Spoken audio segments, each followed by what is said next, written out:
In this video, we're going to be covering different things on like how you can actually split the viewport and a couple of other things, and we're going to be covering on the options over here too. One thing I forgot to mention in the last video was like once you pan or use this hand cursor in order to move to some other place, and you wanted to come back here and like bring this cube in the middle instead of actually going using the move view in order to set it up, and like basically if it is here and you wanted to do it here like by keeping it clicked here.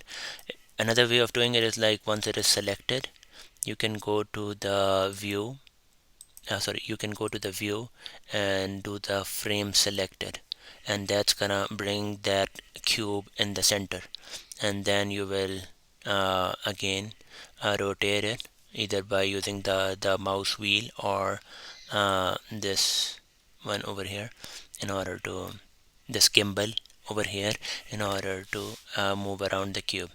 The things I wanted to cover is like how to split so if you go to this boundary, you will right click it and you can split it vertically or horizontally. So and then it's gonna show you where you can actually split it, and that would split the view.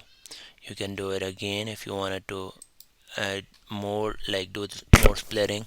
So you would tell him where you want to split it back, split it again, and that you can have multiple views like that.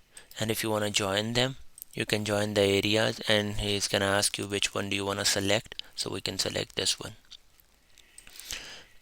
join areas, and we're gonna be doing that. Over here, if you look over here, we're just gonna go through the names in this one and what they are for, and we'll be covering them in detail later on.